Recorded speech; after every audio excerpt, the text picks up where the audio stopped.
Hello everybody, welcome back to my YouTube page, my YouTube channel. Today I want to talk to you guys about my equipment and my gear for my piano technology. First thing I want to say is that for those who have the accusation that I'm never going to be able to purchase this kind of equipment, it's way too expensive, all that kind of stuff, it's possible. The Lord is able to provide the funding that you need to get the things to glorify the Lord in the end of the day.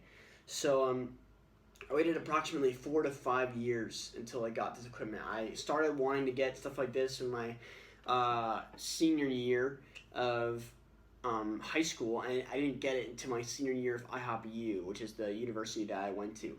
But at the end of the day, it all helped me out because I grew my ability in the piano, was able to steward the things that I already had, and the Lord helped me in order to get the equipment that I have today. So first of all, the Lord is, I've heard so many testimonies of people. One of my friends, my roommate, a couple months ago, he would share his testimony about how he acquired a MacBook Pro in order for him to use it for the kingdom of God, for different kinds of music, and he's an amazing, phenomenal keyboard player. So I just want to say that, throw it out there. It's really important. Okay. Second thing is, the equipment that I have, the gear that I have, I'm looking for two things, and I'm looking for gear. First, we'll talk about two different things. We'll talk about hardware. We'll talk about software. Two different ideas. Hardware is like the things you buy and collect that you carry around to help you in your perform better during times of worship. Things that you can easily use that will help enhance your sound. Then you also have software, which is the inner workings of the different kinds of sounds and how you mix those sounds overall. So we'll talk about the differences. That's kind of a general idea of the two differences, but I'll talk about hardware first. So this is my hardware. There's two things that I consider when I'm collecting hardware. First thing is, for me, since I'm a missionary, is one, is it efficient? Is it able to get the job done that I need? Is it able to, I don't need something extravagant, but something that's small enough to get the job done that I'm needing to do. And then the second thing is it portable? One thing for me is that I want my equipment to be as portable as possible so that I don't have to lug a ton of stuff around in order to do a time of worship. If I'm traveling somewhere, I don't want to carry or bring another carry-on item on with me, so I try to make it as portable as possible. So this is my gear that I have with me. I don't have all the wires with me at this moment, but this is basically all that I use. If you stack it up, you can pretty much put it in your backpack, and it's fairly lightweight. It's probably around 10-15 pounds, so not fully lightweight, but it's helpful. So first thing I want to talk to you guys about is the type of computer I use. Now, a lot of you use different kinds of computers. It's totally fine. You can use a PC. PCs work and run great. But I use a MacBook Pro. I use a 15-inch MacBook Pro, as seen here. I got it in 2015. It's 2.8 gigahertz of processing power and 16 gigabytes of RAM. Those are some pretty big things to know. But my 15-inch, I wanted a 15-inch simply because 13-inch I thought it would be too small to see everything on the screen. So I decided, okay, I'll go with the 15-inch and that'll be just fine. Because that way I can see everything in its fullest capacity. The one disadvantage is it is kind of big and to move around. It's a pretty large size computer, but at the end of the day, you're able to see all the stuff that I'm looking at and able to click things without misclicking on an item by an accident. So there's that. Next thing is, I forgot to say, I have 512 gigabytes of storage. And the reason why I have 512, I was going to go for 256, which was the standard for the laptop, but I went for 512 just in case further down I wanted to save stuff or get more software. It can fill up my storage pretty quickly. So I decided to get a 512. But if you go with an external hard drive that runs pretty quickly, that kind of is the same thing as 512 gigabytes. But I wanted the 512 simply because I didn't want it to run out of storage. So there's that. And then you could settle with 8 gigabytes of RAM. Just how fast. I think that's the most important thing. Actually, is getting something that's at least 8 gigabytes of RAM or above, because you want things to run really quickly, and that's the gigabytes of RAM is how fast things move. And 2.8 gigahertz of processing power. Those two things, 2.8 gigahertz and 8 or over gigabytes of RAM, are both helpful. Those are like the big things just to settle with. Have at least that in your device when you're running something with keyboard software and technology. So just a thought with that. Okay, so that's my first thing that I purchased in order to get this thing started. And then later on, I decided I had a smaller, like, you can get this really small device called a Mio. It's $70 and it connects into your Blauer sound system. But the problem about that is that you had to go through something called your sound card on your computer. And your sound card on your computer is actually not that good. So I actually went with a different device. And so this device is the Focusrite 6i6. And so this is basically everything, all my audio that comes through my piano, the MIDI files that go through my computer, they're all processed through this box. And then from this box, it's transferred to the sound system to create the sound. So this box is actually really important if you want to record live settings. I can actually I can plug in all these kinds of effects to my voice, and it would all kind of work, and there wouldn't be any latency. Latency is basically just delay in the recording process with the things that are already looped. And so this is actually I just realized today this is actually quite a good standard, higher standard of an audio interface. But why is that? So there's many different types of Focusrites in audio interfaces. I got the 6i6 because of a few reasons. The first reason is in the back here. There is 4 outputs. So there's 2 different lines if you look at this really close. So you have these outputs and you have inputs here, okay? So you have 2 inputs. So if I wanted to run anything via stereo, that is totally possible. Also, if I wanted to run maybe like a separate drum patch, if I wanted to run a click, I have enough, I have at least 5 different outputs to make this possible. So this could be helpful. So say I wanted to click there, and drums here, and then my piano stereo sounding, all this inputted and output coming here. That all can work. And if I'm recording, I can also record through XLR cables, meaning I can just plug in my microphone or plug in, and I can record stuff really easily in my room with this device. So I think it's really helpful to use this. This is just your volume, and then you can also plug in headphones if you want to hear it, how it sounds coming through this. And so this was a really first important step for me of how to start actually producing gear, getting gear for my piano technology. Because the piano was good, but this was like the first thing I actually bought, saying, okay, I'm going to pursue being a musician in this kind of field in a more deliberate way. I got this for a deal. I think I got it for like $150. It's usually around $300, I believe. So I got it for a pretty great price. I got it used. But you don't have to go with this one. But the reason why I got it was because of those six outputs you can put stuff in. The line inputs and the line outputs is helpful. So that's one thing to just consider.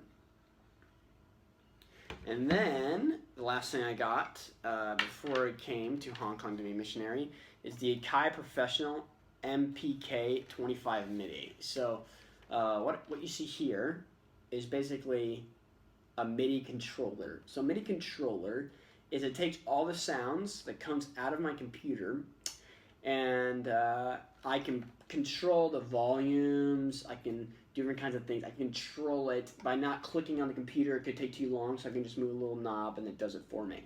So here's how I use it. You can control this and MIDI map this to what do you want. But this is what I have right now. So so the first thing I like about this is that it comes with 25 keys.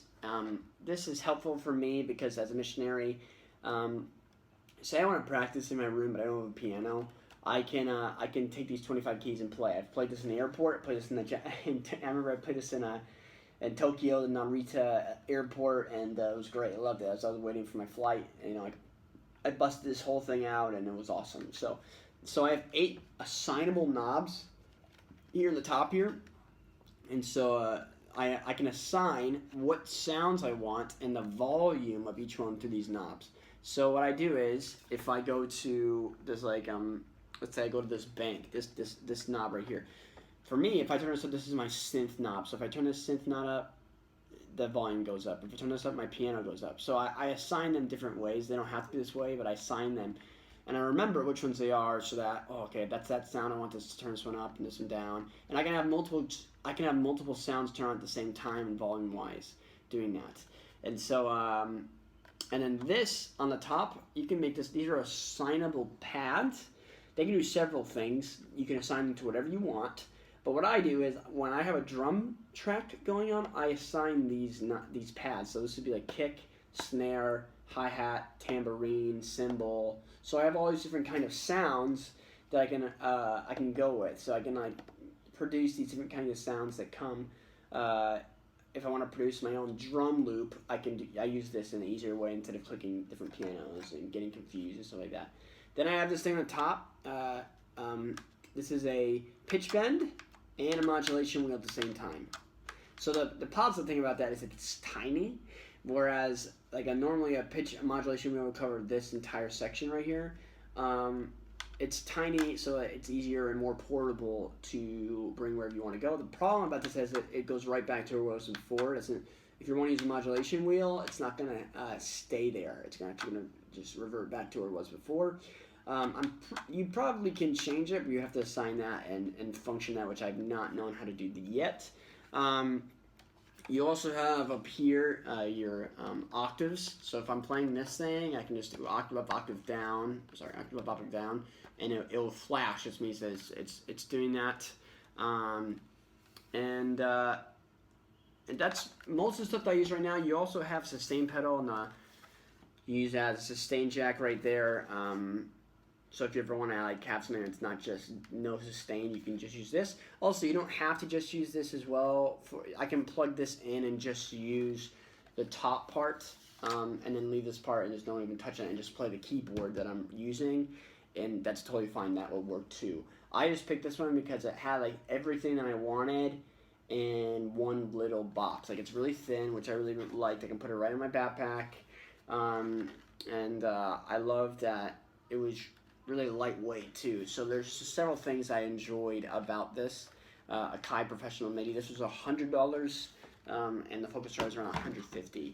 And so yeah, that's my hardware. That is my gear that I use. Now getting to software.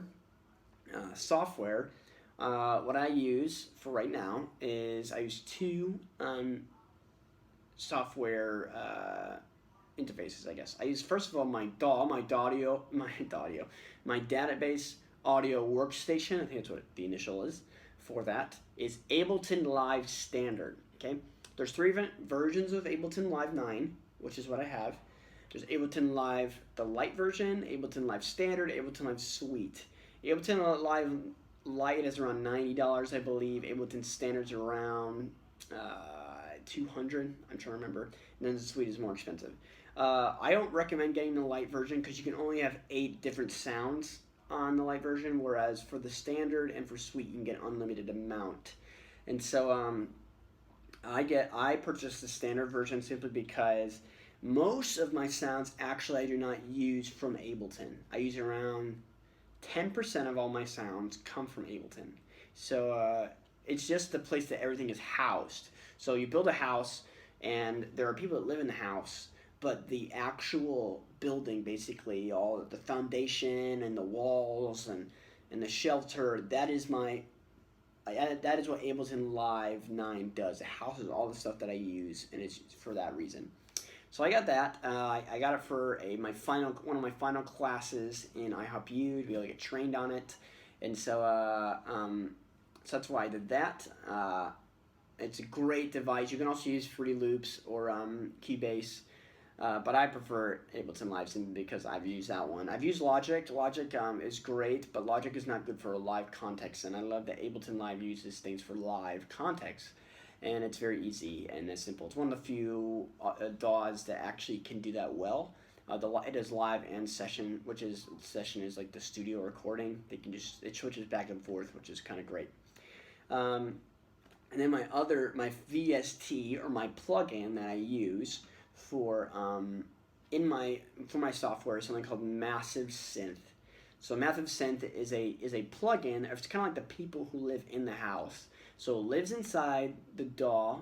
It lives inside Ableton. It works with Ableton, and it is this synthesizer machine. You can create sounds from scratch and totally tweak it the way you want.